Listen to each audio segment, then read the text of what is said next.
Hello friends, welcome to my channel Aarambh classes. आज के इस वीडियो में हम लोग एनसीईआरटी 360 डिग्री के हिस्ट्री के क्वेश्चंस का डिस्कशन आपके साथ करेंगे।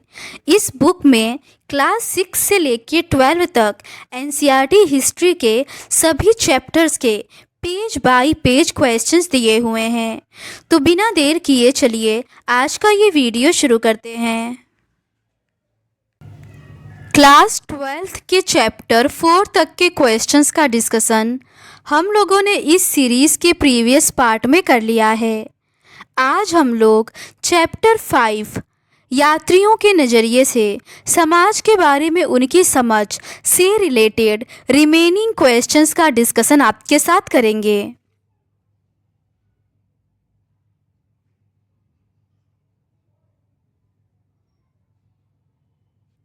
क्वेश्चन नंबर 31 है, इब्न बतूता ने आज के किस शहर को जायतून के रूप में वर्णित किया था? इसका सही आंसर है ऑप्शन सी, क्वांझू। इब्न बतूता जायतून, जो आज क्वांझू के नाम से जाना जाता है, गया था। उसने व्यापक रूप से चीन में यात्रा की और वह बीजिंग तक गया, लेकिन वह लंबे समय तक नहीं ठहरा। अगला प्रश्न है, निम्नलिखित कथनों पर विचार करें। पहला है, इब्न बतूता 1347 में अपने घर जाने का निश्चय किया। दूसरा है, इब्न बतूता की यात्राओं की तुलना मार्को पोलो के वृत्तांत से की जाती है। तीसरा है, इब्न बतूता के अनुसार उसे मुल्तान से दिल्ली की यात्रा में 40 और सिंध से दिल्ली की यात्रा में लगभग 50 दिन का समय लगा था। उपर्युक्त में से कौन सा कथन सत्य है? इसका सही आंसर है ऑप्शन डी, उपर्युक्त में से सभी कथन सही है। 1347 में उसने अपने घर जाने का निश्चय किया। चीन के विषय में उसके वृत्तांत की तुलना मार्को पोलो, जिसने 13वीं शताब्दी के अंत में वेनिस से चलकर चीन की यात्रा की थी, के वृत्तांत से की जाती है। इब्न बतूता ने नवीन संस्कृतियों, लोगों, आस्थाओं, मान्यताओं आदि के विषय में अपने अभिमत को सावधानी और कुशलतापूर्वक दर्ज किया। हमें यह ध्यान में रखना होगा कि यह विश्व यात्री 14वीं शताब्दी में यात्राएं कर रहे थे, जब आज की तुलना में यात्रा करना कठिन था तथा जोखिम भरा कार्य था। इब्न बतूता के अनुसार उसे मुल्तान से दिल्ली की यात्रा में 40 और सिंध से दिल्ली की यात्रा में लगभग 50 दिन का समय लगा था। दौलताबाद से दिल्ली की दूरी 40, जबकि ग्वालियर से दिल्ली की दूरी 10 दिन में तय की जा सकती थी। अगला प्रश्न है, इब्न बतूता यात्रा के दौरान किन खतरों का सामना करता था? इसका सही आंसर है ऑप्शन सी, डाकुओं के आक्रमण। इब्न बतूता ने कई बार डाकुओं के समूह द्वारा किए गए आक्रमण झेले थे, यहाँ तक कि वह अपने साथियों के साथ कारवां में चलना पसंद करता था, पर इससे भी राजमार्गों के लुटेरों को रोका नहीं जा सका। मुल्तान से दिल्ली की यात्रा के दौरान उसके कारवां पर आक्रमण हुआ और उसके कई साथी यात्रियों को अपनी जान से हाथ धोना पड़ा। जो जीवित बचे, जिनमें इब्न बतूता भी शामिल था, बुरी तरह से घायल हो गए थे। अगला प्रश्न है, 1440 के दशक में दक्षिण भारत की यात्रा किसने किया था? इसका सही आंसर है option A, Abdur Razzaq Samarqandi. Abdur Razzaq Samarqandi, जिसने 1440 के दशक में दक्षिण भारत की यात्रा की थी, महमूद वली बल्खी, जिसने 1620 के दशक में व्यापक रूप से यात्राएं की थी, तथा शेख अली हाजिन, जो 1740 के दशक में उत्तर भारत आया था, शामिल हैं। अगला प्रश्न है, भारत में पुर्तगालियों का आगमन लगभग किस वर्ष हुआ था? इसका सही आंसर है ऑप्शन है 1500 ईस्वी। लगभग 1500 ईस्वी में भारत में पुर्तगालियों के आगमन के पश्चात उनमें से कई लोगों ने भारतीय सामाजिक रीति रिवाजों तथा धार्मिक प्रथाओं के विषय में विस्तृत वृत्तांत लिखे। उनमें से कुछ चुनिंदा लोगों जैसे जेसुइट रॉबर्टो नोबिली ने तो भारतीय ग्रंथों को यूरोपीय भाषाओं में अनुवादित भी किया। अगला प्रश्न है, भारत में पुर्तगालियों के आगमन के पश्चात किसने भारतीय ग्रंथों को यूरोपीय भाषाओं में अनुवाद किया? इसका सही आंसर है ऑप्शन ए जेसुइट रॉबर्टो नोबिली। लगभग 1500 ईस्वी में भारत में पुर्तगालियों के आगमन के पश्चात उसमें से कई लोगों ने भारतीय सामाजिक रीति रिवाजों तथा धार्मिक प्रथाओं के विषय में विस्तृत वृत्तांत लिखे। उनमें से कुछ चुनिंदा लोगों जैसे जेसुइट रॉबर्टो नोबिली ने तो भारतीय ग्रंथों को यूरोपीय भाषाओं में अनुवादित भी किया। अगला प्रश्न है, निम्नलिखित में से किसने दक्षिण भारत में व्यापार और समाज का विस्तृत विवरण लिखा? इसका सही आंसर है ऑप्शन सी दुआर्ते बरबोसा। सबसे प्रसिद्ध यूरोपीय लेखकों में से एक नाम दुआर्ते बरबोसा का है, जिसने दक्षिण भारत में व्यापार और समाज का एक विस्तृत विवरण लिखा। अगला प्रश्न है, फ्रांसीसी यात्री जियो बैप्टिस्ट तेवर्नियर भारत में विशेष रूप से किससे प्रभावित था? इसका सही आंसर है ऑप्शन सी व्यापारिक स्थितियों से। एक प्रसिद्ध नाम फ्रांसीसी जौहरी जियो बैप्टिस्ट तेवर्नियर का था, जिसने कम से कम 6 बार भारत की यात्रा की। वह विशेष रूप से भारत की व्यापारिक स्थितियों से बहुत प्रभावित था तथा उसने भारत की तुलना ईरान और ऑटोमन साम्राज्य से की। इनमें से कई यात्री इतालवी चिकित्सक मनुची कभी भी यूरोप वापस नहीं गए और भारत में ही बस गए। अगला प्रश्न है, फ्रांस का रहने वाला फ्रांसवा बर्नियर निम्नलिखित में से किससे संबंधित था? इसका सही आंसर है ऑप्शन डी उपरोक्त सभी चिकित्सक, इतिहासकार और राजनीतिक दार्शनिक। फ्रांस का रहने वाला फ्रांसवा बर्नियर एक चिकित्सक, राजनीतिक दार्शनिक तथा एक इतिहासकार था। कई और लोगों की तरह ही वह मुगल साम्राज्य में अवसरों की तलाश में आया था। अगला प्रश्न है, निम्नलिखित में से कौन सा फ्रांसीसी यात्री राजकुमार दारा शिकोह के चिकित्सक के रूप में मुगल सम्राट से निकटता से जुड़ा था? इसका सही आंसर है option C Francois Bernier. France का रहने वाला फ्रांसवा बर्नियर एक चिकित्सक, राजनीतिक दार्शनिक और एक इतिहासकार था। कई और लोगों की तरह ही वह मुगल साम्राज्य में अवसरों की तलाश में आया था। वह 1656 से 1668 तक भारत में 12 वर्ष तक रहा और मुगल दरबार से नज़दीकी रूप से जुड़ा रहा। पहले सम्राट शाहजहां के ज्येष्ठ पुत्र दारा शिकोह के चिकित्सक के रूप में और बाद में मुगल दरबार में एक आर्मीनियाई अमीर दानिशमंद खान के साथ एक बुद्धिजीवी तथा वैज्ञानिक के रूप में। अगला प्रश्न है, फ्रांसवा बर्नियर भारत में जो देखता था उसकी तुलना किससे करता था?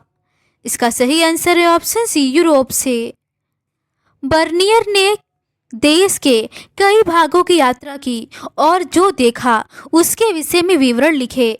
वह सामान्यतः भारत में जो देखता था उसकी तुलना यूरोपीय स्थिति से करता था।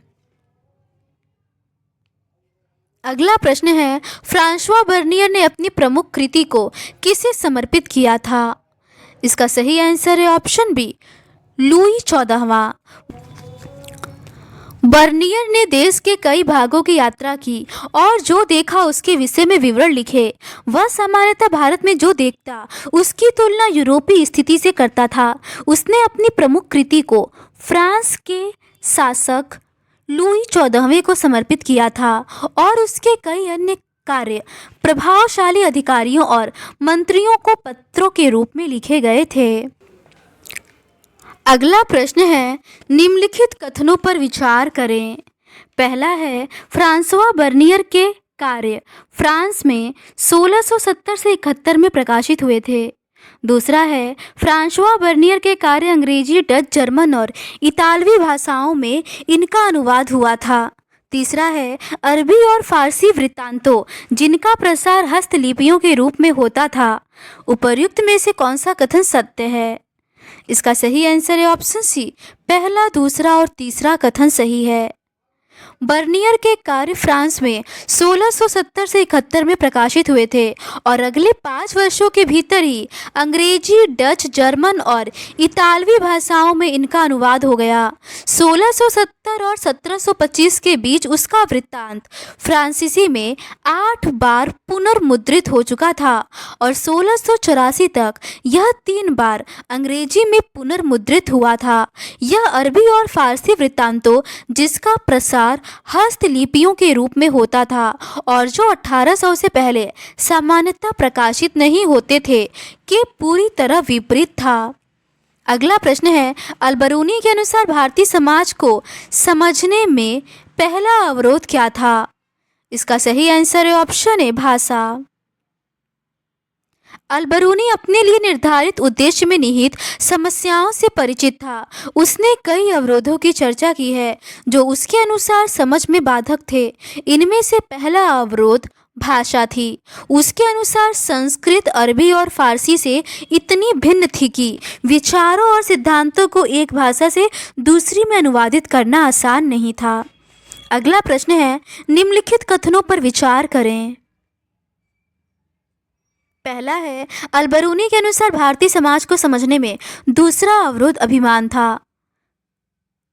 दूसरा है, अलबरूनी के अनुसार भारतीय समाज को समझने में तीसरा अवरोध धार्मिक अवस्था और प्रथा में भिन्नता थी। तीसरा है, अलबरूनी ने भारतीय समाज को समझने के लिए मुख्य रूप से ब्राह्मणों द्वारा रचित कृतियों पर आश्रित रहा। चौथा है, अलबरूनी ने भारतीय समाज को समझने के लिए वेदों, पुराणों, भगवत गीता, पतंजलि की कृतियों तथा मनुस्मृति आदि के अंश उद्धृत किए। उपर्युक्त में से कौन सा कथन सत्य है? इसका सही आंसर है ऑप्शन सी, तीसरा और चौथा कथन सही है।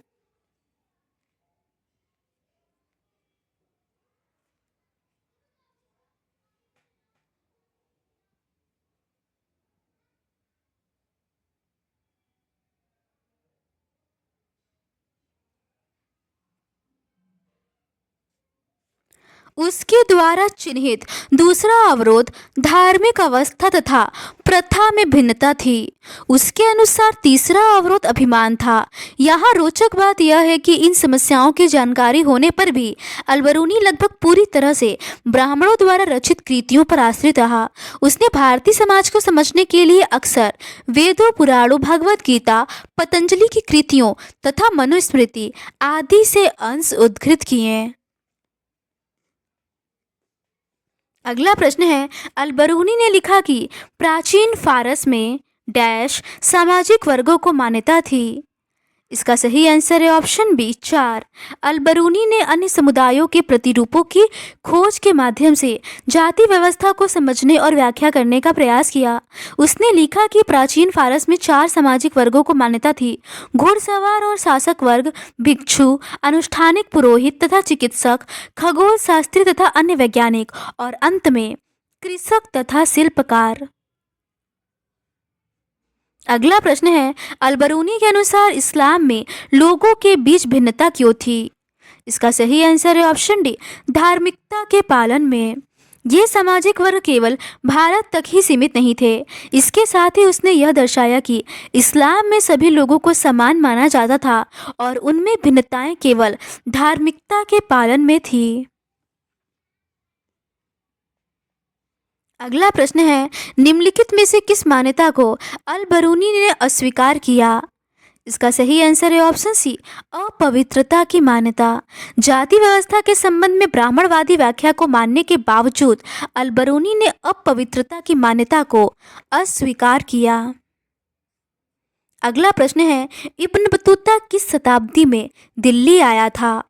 इसका सही आंसर है ऑप्शन है 14वीं शताब्दी। जब 14वीं शताब्दी में इब्न बतूता दिल्ली आया था, उस समय तक पूरा उपमहाद्वीप एक वैश्विक संचार तंत्र का हिस्सा बन चुका था। अगला प्रश्न है, इब्न बतूता ने उपमहाद्वीप के शहरों को किस प्रकार का पाया था? इसका सही आंसर है ऑप्शन बी, अवसरों से भरपूर। इब्न बतूता ने उपमहाद्वीप के शहरों को उन लोगों के लिए व्यापक अवसरों से भरपूर पाया जिनके पास आवश्यक इच्छा, साधन और कौशल था। ये शहर घनी आबादी वाले तथा समृद्ध थे। अगला प्रश्न है, इब्न बतूता ने दिल्ली को किस प्रकार का शहर बताया? इसका सही आंसर है ऑप्शन बी, एक बड़ा शहर विशाल आबादी वाला। इब्न बतूता दिल्ली को एक बड़ा शहर विशाल आबादी वाला तथा भारत में सबसे बड़ा बताता है। दौलताबाद भी कम नहीं था और आकार में दिल्ली को चुनौती देता था। अगला प्रश्न है, इब्न बतूता ने भारतीय कृषि की उत्पादकता का मुख्य कारण क्या बताया? इसका सही आंसर है ऑप्शन सी, मिट्टी का उपजाऊपन। इब्न बतूता ने पाया कि भारतीय कृषि के इतना अधिक उत्पादनकारी होने का कारण मिट्टी का उपजाऊपन था, जो किसानों के लिए वर्ष में 2 बार फसलें उगाना संभव करता था। उसने यह भी ध्यान दिया कि उपमहाद्वीप व्यापार तथा वाणिज्य के अंतर एशियाई तंत्रों से भली भांति जुड़ा हुआ था। अगला प्रश्न है, बर्नियर के अनुसार भारत और यूरोप के बीच मूल्य भिन्नताओं में से एक क्या था? इसका सही आंसर है ऑप्शन बी, भारत में निजी भू स्वामित्व का अभाव। बर्नियर के अनुसार भारत और यूरोप के बीच मूल भिन्नताओं में से एक भारत में निजी भू स्वामित्व का अभाव था। उसका निजी स्वामित्व के गुणों में दृढ़ विश्वास था और उसने भूमि पर राजकीय स्वामित्व को राज्य तथा उसके निवासियों दोनों के लिए हानिकारक माना। अगला प्रश्न है, बर्नियर ने मुगल साम्राज्य को किस प्रकार वर्णित किया था? इसका सही आंसर है ऑप्शन ए, भिखारियों और क्रूर लोगों का राजा। बर्नियर ने मुगल साम्राज्य को इस रूप में देखा, इसका राजा भिखारियों और क्रूर लोगों का राजा था। इसके शहर और नगर विनष्ट तथा खराब हवा से दूषित थे और इसके खेत झाड़ीदार तथा घातक दलदल से भरे हुए थे और इसका मात्र एक ही कारण था, राजकीय भूस्वामित्व। अगला प्रश्न है, अकबर के काल में सरकारी इतिहासकार अबुल फजल ने भूमि राजस्व को क्या बताया था? इसका सही आंसर है ऑप्शन डी, राजस्व का पारिश्रमिक। 16वीं शताब्दी में अकबर के काल का सरकारी इतिहासकार अबुल फजल भूमि राजस्व को राजत्व का पारिश्रमिक बताता है, जो राजा द्वारा अपनी प्रजा को सुरक्षा प्रदान करने के बदले में की गई मांग प्रतीत होती है, न कि अपने स्वामित्व वाली भूमि पर लगान। ऐसा संभव है कि यूरोपीय यात्री ऐसी मांगों को लगान मानते थे, क्योंकि भूमि राजस्व की मांग अक्सर बहुत अधिक होती थी, लेकिन असल में यह न तो लगान था न ही भूमि कर, बल्कि उपज पर लगने वाला कर था। अगला प्रश्न है, मॉन्टेस्क्यू ने बर्नियर के वृत्तांत का प्रयोग किस सिद्धांत को विकसित करने में किया था? इसका सही आंसर है ऑप्शन बी, प्राच्य निरंकुशवाद सिद्धांत।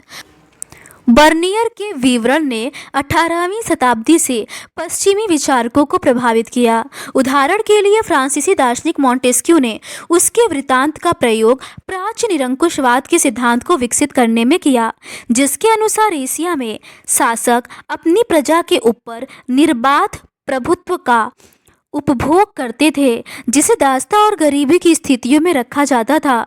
इस तर्क का आधार यह था कि सारी भूमि पर राजा का स्वामित्व होता था तथा निजी संपत्ति अस्तित्व में नहीं थी। इस दृष्टिकोण के अनुसार राजा और उसके अमीर वर्ग को छोड़ प्रत्येक व्यक्ति मुश्किल से गुजर बसर कर पाता था। अगला प्रश्न है, मुगल राज्य के संदर्भ में किस प्रकार की शासन प्रणाली को कहा गया है? इसका सही आंसर है ऑप्शन डी, निरंकुश। मुगल राज्य को निरंकुश रूप देने की तन्मयता स्पष्ट है, लेकिन उसके विवरण कभी कभी एक अधिक जटिल सामाजिक सच्चाई की ओर इशारा करते हैं। उदाहरण के लिए वह कहता है कि शिल्पकारों के पास अपने उत्पादों को बेहतर बनाने का कोई प्रोत्साहन नहीं था। अगला प्रश्न है, पूरे विश्व से भारत में बड़ी मात्रा में बहुमूल्य धातुएं क्यों आती थी? इसका सही आंसर है ऑप्शन ए, क्योंकि भारत से उत्पादों का निर्यात सोने और चांदी के बदले होता था। मुनाफे का अधिग्रहण राज्य द्वारा कर लिया जाता था, इसीलिए उत्पादन हर जगह पतनोन्मुख था। साथ ही वह यह भी मानता है कि पूरे विश्व में बड़ी मात्रा में बहुमूल्य धातुएं भारत में आती थी, क्योंकि उत्पादों का सोने और चांदी के बदले निर्यात होता था। वह एक समृद्ध व्यापारिक समुदाय जो लंबी दूरी के विनिमय में संलग्न था के अस्तित्व को भी रेखांकित करता है। अगला प्रश्न है, निम्नलिखित कथनों पर विचार कीजिए। पहला है, 17वीं शताब्दी में जनसंख्या का लगभग 20% भाग नगरों में रहता था। दूसरा है, 17वीं शताब्दी में भारत की नगरीय जनसंख्या का अनुपात पश्चिमी यूरोप की तुलना में अधिक था। तीसरा है, बर्नियर ने मुगलकालीन शहरों को सीवीर नगर के नाम से संबोधित किया। उपर्युक्त में से कौन सा कथन सत्य है? इसका सही आंसर है ऑप्शन सी, दूसरा और तीसरा कथन सही है। 17वीं शताब्दी में जनसंख्या का लगभग 15% भाग नगरों में रहता था। यह औसतन उसी समय पश्चिमी यूरोप की नगरीय जनसंख्या के अनुपात में अधिक था। इतने पर भी बर्नियर मुगल कालीन शहरों को सीवीर नगर कहता है, जिससे उसका आशय उन नगरों से था जो अपने अस्तित्व और बने रहने के लिए राजकीय शिविर पर निर्भर थे। उसका विश्वास था कि ये राजकीय दरबार के आगमन के साथ अस्तित्व में आते थे और इसके कहीं और चले जाने के बाद तेजी से पतनोन्मुख हो जाते थे। उसने यह भी सुझाया कि इसकी सामाजिक और आर्थिक नींव व्यवहार नहीं होती थी और ये राजकीय प्रश्रय पर आश्रित रहते थे। अगला प्रश्न है, पश्चिमी भारत में व्यापारी समूहों को क्या कहा जाता था? इसका सही आंसर है ऑप्शन बी, महाजन। व्यापारी अक्सर मजबूत सामुदायिक अथवा बंधुत्व के संबंधों से जुड़े होते थे और अपनी जाति तथा व्यावसायिक संस्थाओं के माध्यम से संगठित रहते थे। पश्चिमी भारत में ऐसे समूह को महाजन कहा जाता था और उनके मुखिया को सेठ। अहमदाबाद जैसे शहरी केंद्रों में सभी महाजन का सामूहिक प्रतिनिधित्व व्यापारिक समूह के मुखिया द्वारा होता था, जिसे नगर सेठ कहा जाता था। अगला प्रश्न है, जब इब्न बतूता सिंध पहुंचा तो सुल्तान मोहम्मद बिन तुगलक के लिए क्या खरीदे? इसका सही आंसर है ऑप्शन सी, घोड़े, ऊंट तथा दास। जब इब्न बतूता सिंध पहुंचा तो उसने सुल्तान मोहम्मद बिन तुगलक के लिए भेंट स्वरूप घोड़े, ऊंट तथा दास खरीदे। जब वह मुल्तान पहुंचा तो उसने गवर्नर को किशमिश के बादाम के साथ एक दास और घोड़ा भेंट के रूप में दे दिए। इब्न बतूता बताता है कि मोहम्मद बिन तुगलक नसरुद्दीन नामक धर्मोपदेश के प्रवचन से इतना प्रसन्न हुआ कि उसे 1 लाख टके तथा 200 दास दे दिए। अगला प्रश्न है, मोहम्मद बिन तुगलक नसरुद्दीन नामक धर्मोपदेशक के प्रवचन से प्रसन्न होकर उसे क्या दिए? इसका सही आंसर है ऑप्शन ए, 1 लाख टके तथा 200 दास। जब इब्न बतूता सिंध पहुंचा तो उसने सुल्तान मोहम्मद बिन तुगलक के लिए भेंट स्वरूप घोड़े, ऊंट तथा दास खरीदे। जब वह मुल्तान पहुंचा तो उसने गवर्नर को किशमिश के बादाम के साथ एक दास और घोड़ा भेंट के रूप में दिए। इब्न बतूता बताता है कि मोहम्मद बिन तुगलक नसरुद्दीन नामक धर्मोपदेशक के प्रवचन से इतना प्रसन्न हुआ कि उसे 1 लाख टके तथा 200 दास दे दिए। अगला प्रश्न है, निम्नलिखित कथनों पर विचार करें। पहला है, सुल्तान मोहम्मद बिन तुगलक की सेवा में कार्यरत कुछ दासियां चित्रकला और मूर्तिकला में निपुण थीं। दूसरा है, सुल्तान अपने अमीरों पर नजर रखने के लिए दासियों को भी नियुक्त करता था। तीसरा है, दासों को सामान्यतः घरेलू श्रम के लिए ही इस्तेमाल किया जाता था। चौथा है, बर्नियर ने सती प्रथा के संदर्भ में लिखा कि कुछ महिलाएं प्रसन्नता से मृत्यु को गले लगा लेती थी, अन्य को मरने के लिए बाध्य किया जाता था। उपर्युक्त में से कौन सा कथन सही है? इसका सही आंसर है ऑप्शन सी, दूसरा, तीसरा और चौथा कथन सही है। इब्न बतूता के विवरण से प्रतीत होता है कि दासों में काफ़ी भेद था। सुल्तान की सेवा में कार्यरत कुछ दासियां संगीत और गायन में निपुण थीं और इब्न बतूता सुल्तान की बहन की शादी के अवसर पर उनके प्रदर्शन में खूब आनंदित हुआ। सुल्तान अपने अमीरों पर नजर रखने के लिए दासियों को भी नियुक्त करता था। दासों को सामान्यतः घरेलू श्रम के लिए ही इस्तेमाल किया जाता था और इब्न बतूता ने इनकी सेवाओं को पाठ डोले में पुरुषों और महिलाओं को ले जाने में विशेष रूप से अपरिहार्य पाया। दासों की कीमत विशेष रूप से उन दासियों की जिनकी आवश्यकता घरेलू श्रम के लिए भी थी बहुत कम होती थी, और अधिकांश परिवार जो उन्हें रख पाने में समर्थ थे जाता था।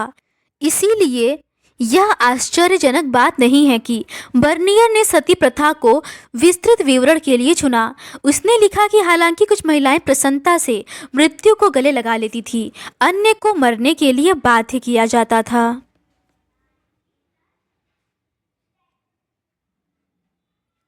तो आज के इस वीडियो में बस इतना ही।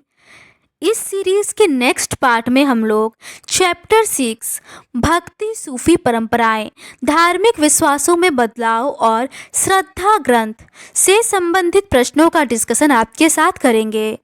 अगर आपको ये सीरीज पसंद आती है तो please do subscribe to my channel and like this video. Thank you.